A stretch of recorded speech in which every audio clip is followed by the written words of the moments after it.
डगमग डोले जीवन नाय, डोले जीवन नाय। कोई न जाने पल में क्या बीच भंवर जब डोले नैया। मैं अहमद बशीर कोई बेहैसियत आदमी हूँ, कोई लीडर टाइप आदमी नहीं हूँ।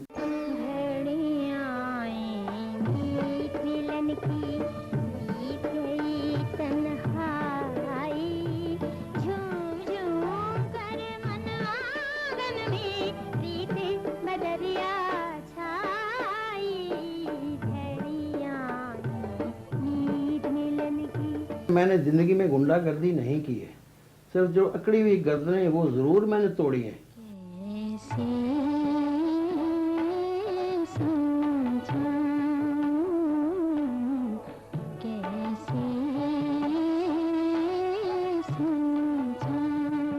मेरी शख्सियत में कुछ गुरूर या खुदी या खुददारी इस किस्म की नहीं है। तो मैं बहुत आजिज़ आदमी हूँ और मुझे एक बात की हसरत है कि मैं किसी से नफरत कर सकूं, मैं नहीं कर सका। हमसे बात करो जी सावरिया, हमसे प्यार करो जी सावरिया, हमसे बात करो जी सावरिया। मैं बुनियादी तौर से अदीब नहीं हूँ, जर्नलिस्ट हूँ और तीन नज़र मैं रखता हूँ तेज, और मुशाहिदा मेरा सही रहा और झूठ मैं नहीं बोलता। दिल तोड़ के जाने वाले, दिल की बात बताता जा, अब मैं दिल को क्या समझाऊं, अब मैं दिल को क्या समझाऊं, मुझको भी समझाता जा। ओ दिल तोड़ के जाने वाले।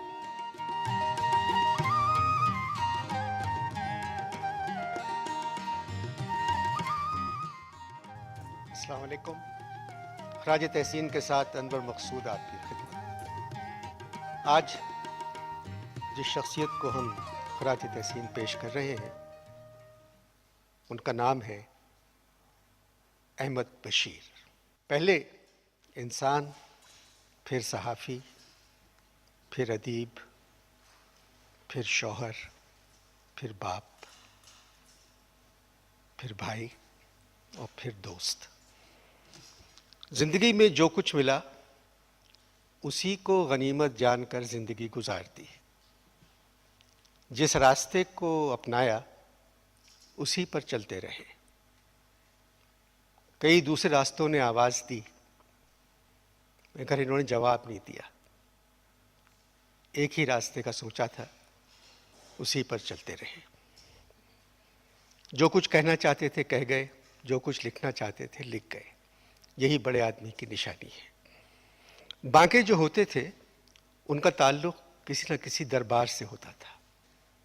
अहमद बशीर ऐसे बांके थे जिसने दरबार की तरफ देखा भी नहीं। अपने बागपन और अपनी वज़ा को बरकरार रखता। मरते दम तक अपनी कुलाह कज रखी। करो कज जबी पे सरे कफन, मेरे कातिलों को गुमा न हो कि गुरूर इश्क का बागपन पसे मर्ग हमने भुला दिया। ये थे अहमद बशीर, बल्कि हैं। आज इतने दोस्त, इतने चाहने वाले यहाँ मौजूद हैं। प्रोग्राम का आगाज़ हम करते हैं उनकी बड़ी साहबजादी से, नीलम बशीर।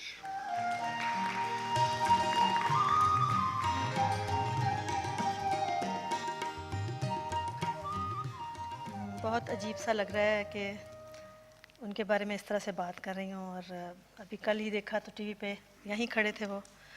बाप थे, बहुत बड़ी बात होती है बाप होना। मैंने उनके लिए चंद सतरें लिखी थी, अगर मैं वो पढ़ दूँ तो। उनके जाने के बाद एक मजमून लिखा था, उसका नाम था अब्बा पिया। उसमें से मैं कुछ आपको सुनाना चाहती हूँ। अहमद बशीर के बच्चों ने जिस घर में परवरिश पाई उसमें सोने चांदी और दौलत की रेल पेल थी।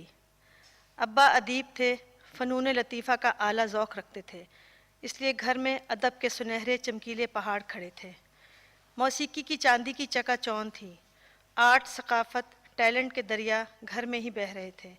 इस हवाले से हमने एक इंतहाई रिच और मज़ेदार बचपन गुजारा। अब्बा बचपन में हम पर बहुत जुल्म ढाया करते थे। अपनी बेटियों को हर वक्त प्यार मोहब्बत में लथेड़े रखना, लिबरल माहौल में उनकी तरबियत करना, खुद एतमादी बख्शना जुल्म नहीं तो और क्या है। फिर जब हम अब्बा के घर से दूसरे घरों को गईं तो इन्हीं तवक्कुआत ने हमारे साथ सफ़र किया। हमारे जालिम बाप ने हमें ये ना बताया कि बेटियों, ज़िंदगी में आगे जाकर बिला शर्त कबूलियत प्यार पाने और उसमें जीने मरने की खून ना डालना, वरना पत्थर की बना दी जाओगी। अब्बा के जाने के बाद उनका कमरा वैसे का वैसा ही है, मगर उसमें लेटे बिस्तर पर लेटे अब्बा नज़र नहीं आते। अब्बा कहाँ हैं पता नहीं, मगर यही एहसास रहता है कि वो दूर नहीं, कहीं आसपास ही मौजूद हैं। लगता है आज भी उन्होंने मुझे उसी तरह कंधे पर बिठाया हुआ है जैसे बचपन में बिठाकर क्लिफ्टन समंदर की सैर को ले जाया करते थे। सच पता नहीं क्या है, इंसान कहाँ शुरू और कहाँ ख़त्म होता है। ये सीना कायनात में मख्फी ऐसा सरबस्ता राज है जिसे फाश कर देना अक्ल की हमेशा आरजू रही है। शायद वो खुदा में ही समा गए हैं कि खुदा और उसकी तख्लीक का ताल्लुक़ तो गहरा और यकीनी होता है। खुदा खुद इंसान में है और इंसान खुदाई सिफ़ात का मज़हर व हामिल। वो कभी हवा के शोख झोंके की सूरत मेरे कंधे पर नरम थपकी देकर मुझे हौसला दिलाते हैं, तो कभी नदी के शफाफ पानी का घूंट बनकर मेरी प्यास बुझाते हैं। वो उस कुतुब सितारे में भी चमकते हैं जो अंधेरी रात में मुझे राह दिखाता है। मैं उन्हें फूलों के महकार में सूंघती हूँ, चिड़ियों की चहकार में सुनती हूँ और कभी बहती आबशार में ढूंढ लेती हूँ। कभी वो चंदा की बावली रोशनी बन जाते हैं जिसमें मन बेख्तियार होकर नाचने को बेताब हो जाता है। उन्हें कभी मौत नहीं आएगी क्योंकि वो अपने पढ़ने वालों के दिलों में रहती दुनिया तक ज़िंदा रहेंगे। उनके लफ्ज़ उनके होने की गवाही देंगे और आने वाली नस्लों से मुतारिफ़ करवाते रहेंगे। अहमद बशीर ऐसा अदीब है जिसने मरना नहीं ते गोर पिया कोई होर। खुश रहिए। नीलम खुद भी बहुत अच्छा लिखती हैं। नीलम के अफसाने किताबी शक्ल में हमारे सामने मौजूद हैं। Thank you. Thank you. भूलें अगर तुझे तो कहाँ जाए क्या करे, हर रह गुज़र पे तेरे गुज़रने का हुस्न है। मैं अब दावत देता हूँ अहमद बशीर साहब की बहन को, मोहतरमा परवीन आतिफ। वो मेरा बहुत ही प्यारा भाई था, मेरा आइडियल था। एक निडर इंसान, बहादुर इंसान, सच बोलने वाला इंसान, और ऐसा लगता है कि अब शहर में ऐसा कोई ना होगा। बहुत सी प्यारी यादें हैं मेरी उनके साथ। बच्चे तो बाद में पैदा हुए, मैं तो बहुत बचपन से उनके साथ इसी तरह रही। जैसे पांचवी बेटी हो, छोटी थी तो पास सुलाते थे, कहानियाँ सुनाते थे। शादी हुई तो भाभी के साथ बहुत दोस्ती हो गई।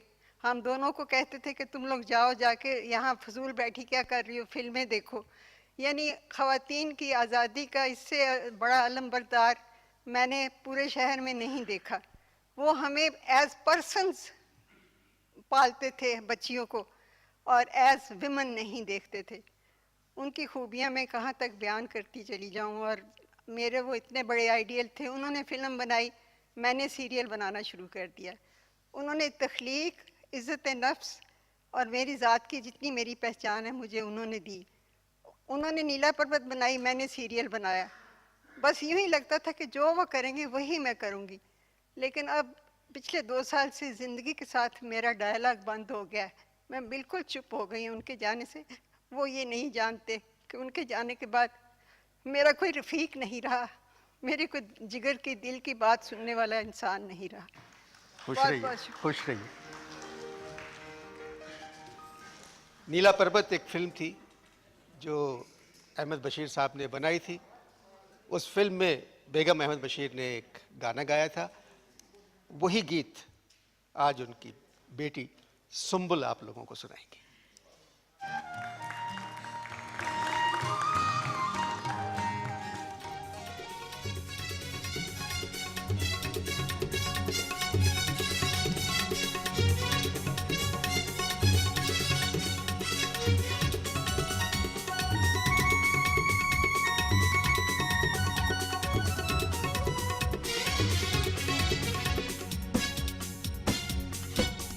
ही बात करो जी सांवरिया, हमसे ही बात करो जी सांवरिया, हमसे प्यार करो जी सांवरिया, हमसे ही बात करो जी सांवरिया, हमसे प्यार करो जी सांवरिया, हमसे ही बात करो जी सांवरिया।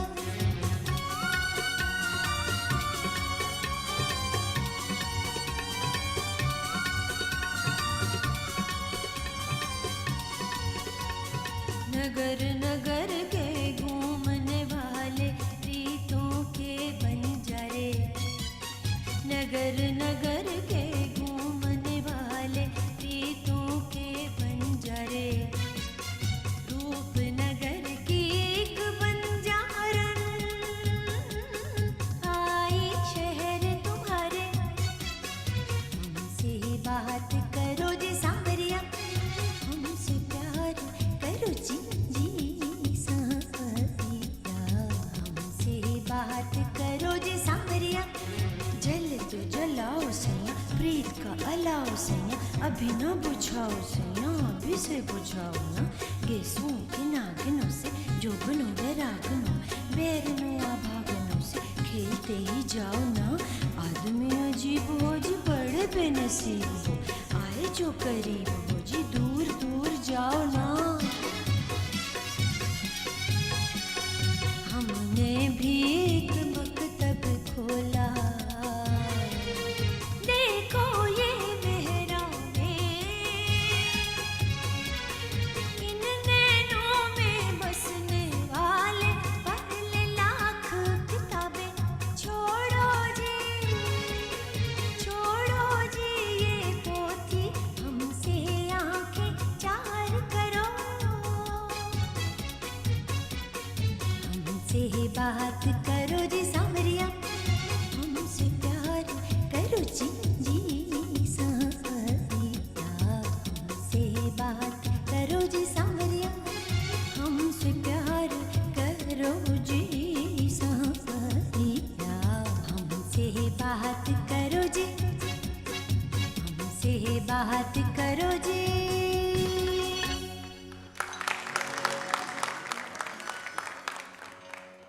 मेरी शख्सियत में कुछ गुरूर या खुदी या खुददारी इस किस्म की नहीं है। तो मैं बहुत आजिज़ आदमी हूँ और मुझे एक बात की हसरत है कि मैं किसी से नफरत कर सकूं, मैं नहीं कर सका। अगर मैं कहूँ कि वो चंद इंसान निहायत खूबसूरत इंसान जिनसे मुलाकात की मेरी खुशकिस्मती रही है, उनमें से एक अहमद बशीर थे, तो इसमें कोई मुबालगा नहीं होगा। चेहरे पे उनके हमेशा रौनक रहती थी, जब वो बात करते थे तो उनकी आंखें चमकती थीं, चेहरे पे हल्की सी मुस्कुराहट रहती थी, मज़ाह में उनको बड़ा लुत्फ़ आता था।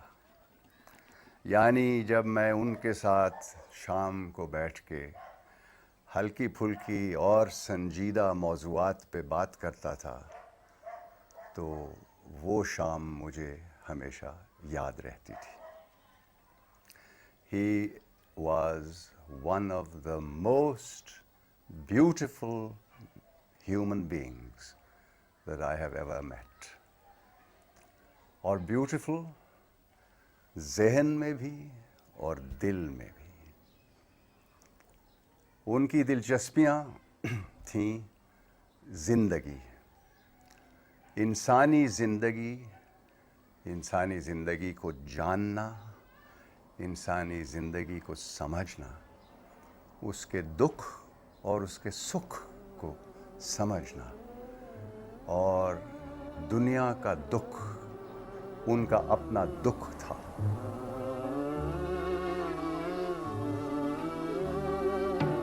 हाय रे डगमग डोले जीवन नाव, डोले जीवन नाव।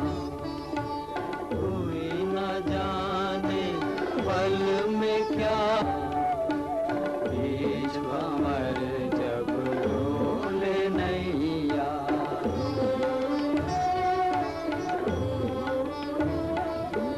बीच भंवर जब डोले नैया, भूले सारे दाव। धीरे धीरे देख रे माझी, बढ़ता जाए बहाव।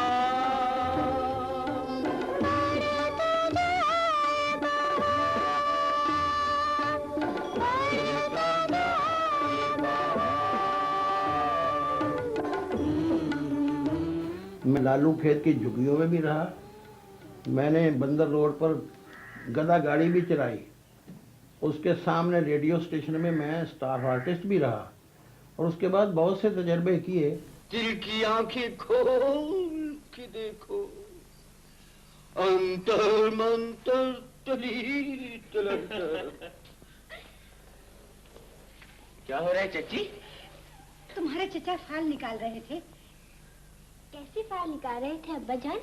मैं देख रहा था कि तुम्हारी, मेरा मतलब है कि साफ क्यों नहीं कहते जी कि राशो की शादी कब होगी? इससे कौन शादी करेगा?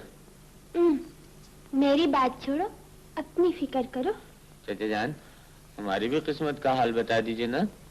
अच्छा, अब तुम सब अपनी किस्मत के पत्ते उठाओ। पहले मैं उठाऊं चचा? नहीं, पहले राशो उठाएगी। उठाओ। पान की बेगम। जो इन पत्तों पे है वही तुम इस जादू की तश्तरी में देखोगे।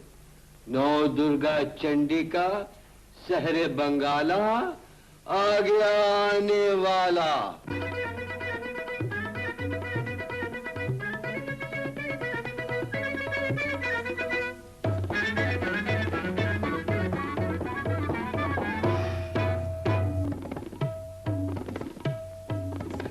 अहमद बशीर साहब वो उन मादूदे चंद लोगों में थे जो बिल्कुल सच्चे आइडियलिस्ट, एक आइडियलिस्ट,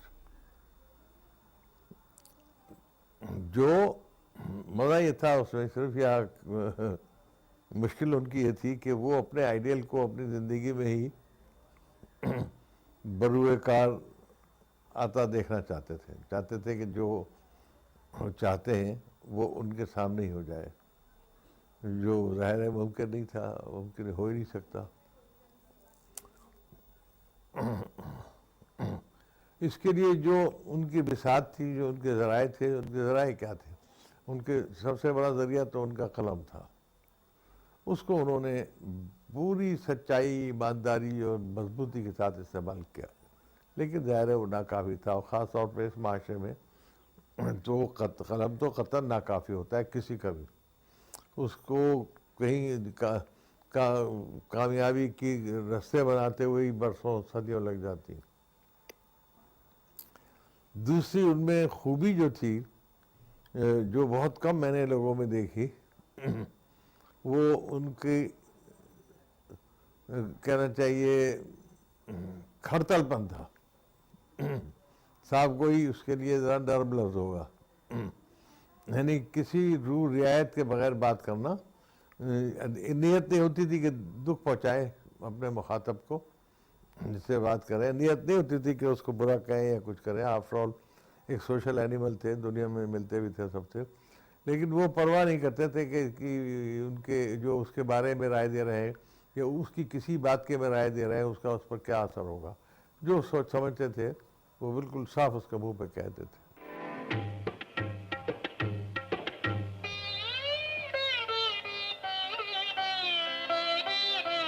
मेरे अगले मेहमान हैं।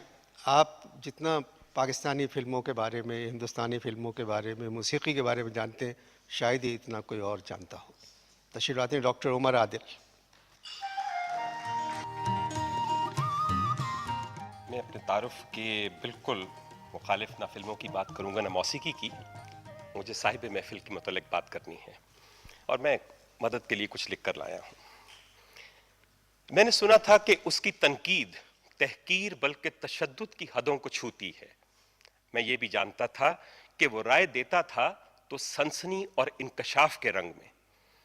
उसे अपने इल्म और दलाइल को अनी बनाने का फन आता था, एक ऐसी नौकीली अनी जो मुखालिफ के तने हुए अना के गुब्बारे को छूते ही रबड़ के छिछड़े में बदल डाले। वो बड़ा निडर, बेधड़क, बेखौफ, चौमुखी लड़ने वाला जंगजू था। आप सब यही फरमा रहे हैं और यही कहते रहेंगे। वो बड़ा सचगो, बड़ा शदीद, बड़ी धौंस वाला था। सही कहते होंगे मेरा मुकद्दर, मैंने एक मरूब और ममनून अहमद बशीर को पाया और जाना। वैसे मैं इस बात का आज एतराफ़ करना चाहता हूं कि बाबे बशीर की दोस्ती का सौदा मुझे कतअन महंगा नहीं पड़ा, और वो यूं कि इस दोस्ती के साथ साथ मुझे रोकन के तौर पर, माफ कीजिए लफ्ज़ रोकन पे मैं आपकी दाद चाहता हूं, और ये लफ्ज़ मैं अपनी उर्दू दानी की सनत के तौर पे पेश कर रहा हूं। रोकन लफ्ज़ पंजाबी चुंगे का अच्छा उर्दू लफ्ज़ है। बाहर तौर मैं कह रहा था कि बाबे बशीर की शनासाई के चुंगे के तौर पे मुझे एक नहीं, दो नहीं, इकट्ठी 6 माहवश हसीनाओं की आशनाई हासिल हुई। इनमें से 4 तो अहमद बशीर की दुख्तराने नेक अख्तर थीं। इनके झुरमट में बैठा हुआ अहमद बशीर मुझे एक सहरूपिया दिखाई दिया। अहमद बशीर ने अपनी बेटियों को इज़दवाजी ना हमवारी, ना चाकी, पाबंदी इजहार और एहसासे कमतरी से फूटने वाली कमीनगी से मुतारिफ ही नहीं करवाया। बड़ा जुल्म किया, बड़ी इनायत। बहुत शुक्रिया। शुक्रिया। मैं अब दावत दूंगा एक जानी पहचानी शख्सियत को, हम जिनको पढ़ते हैं और शौक़ से पढ़ते हैं, मोहतरम हसन निसार साहब।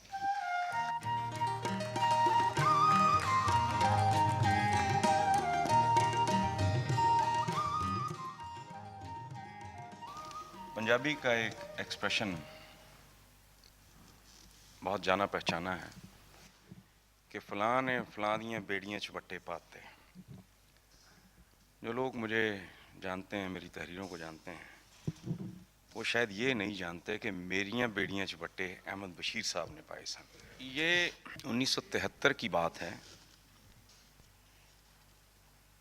35 साल हो गए शायद, जब मेरा और बुशरा का इंटरेक्शन शुरू हुआ।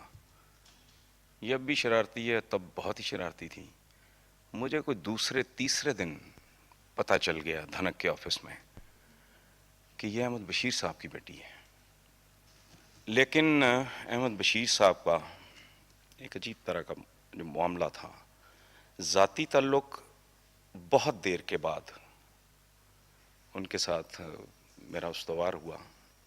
बदनसीबी के ज़्यादा मैं उनसे फैज़ नहीं हासिल कर सका, एक ख़ास तरह की ज़बान में अगर कहा जाए।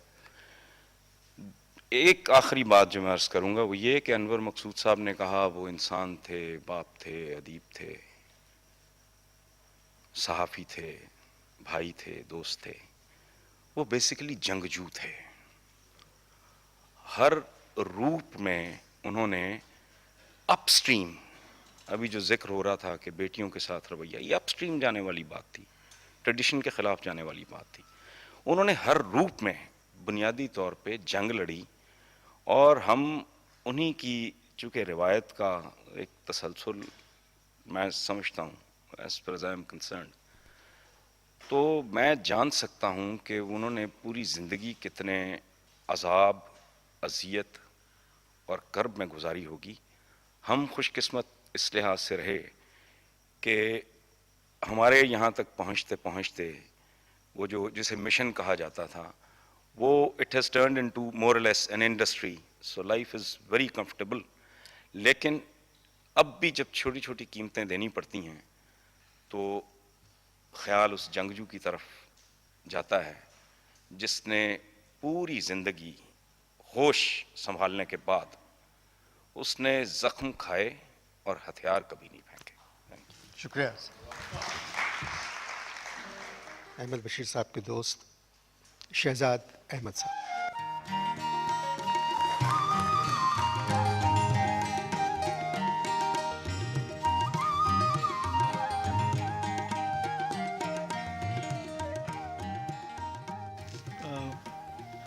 ये अजीब इत्तेफाक है कि जब भी अनवर मकसूद साहब से मुलाकात होती है तो मुझे किसी न किसी चीज़ की तरदीद करनी पड़ती है। मसलन मैं उनका दोस्त नहीं था, मैं अक्सी का दोस्त था। अक्सी अहमद बशीर के छोटे भाई थे। अब तो लोग उनको भुला चुके। एक ज़माना हुआ जब बहुत नौजवानी की उम्र में उनका इंतकाल हुआ था। अक्सी से हमारी बहुत गाढ़ी चिंती थी। हसन तारक जो मशहूर फिल्म डायरेक्टर हैं, वो नवाज़ जो कहानियाँ लिखते हैं, अक्सी और मैं, ये 4 लोग थे जो पार्टी हाउस में इकट्ठे बैठते थे। तो अहमद बशीर साहब को हम उस वक्त भी आते जाते देखते थे। किसी ने हमारा तारुफ नहीं कराया था और हमने ख़ुद भी तारुफ करने की ज़रूरत नहीं की थी। एक खाका उन्होंने लिखा था शोभदागर, ये ज़हीर कश्मीरी के बारे में था। बहुत मज़े का खाका था और मुझे तकरीबन वो ज़ुबानी याद हो गया था। इनमें एक बड़ी अजीब खूबी थी अहमद बशीर साहब में कि ये जब ऑब्ज़र्व करते थे किसी शख्स को या किसी चीज़ को तो उसके टुकड़े टुकड़े बना लेते थे और फिर जब वो खाका लिखते थे तो उन टुकड़ों की तरतीब बदल देते थे। तो होता ये था कि जो किरदार हम रोज़ देखते हैं उसके ऐसे पहलू हमारे सामने आते थे जिन्हें हमने कभी देखा ही नहीं होता था। एक फ़ज़ा जो उन्होंने उसमें ज़हीर कश्मीरी के सिलसिले में बनाई थी, वो फ़ज़ा वाकई ज़हीर कश्मीरी के यहाँ मौजूद थी। ये अजब तरह का पैराडॉक्स था जो एक तरफ तो मुस्बित था और दूसरी तरफ मनफी था। अहमद बशीर साहब के 2 चेहरे थे। एक चेहरा खासा सख्त गिर लगता था और दूसरा चेहरा जो ज़्यादातर उनके घर वालों की तरफ, बच्चों की तरफ, दोस्तों की तरफ होता था, वो इतना खूबसूरत चेहरा था और इतना दिल गुदाज कर देने वाला था कि लगता नहीं था कि जो शख्स पार्टी हाउस में बैठ के दुनिया भर की सल्तनतों को अथल पथल करता रहता है, उसका एक एस्पेक्ट ये भी हो सकता है। बहुत शुक्रिया। टेलीविज़न देखने वालों के लिए और टेलीविज़न में काम करने वालों के लिए एक जाना पहचाना नाम अजोका थिएटर, सब जानते हैं। बहुत काम कर रहे हैं, बहुत अच्छा काम कर रहे हैं। उसके रूह रवा मोहतरम शाहिद नदीम साहब।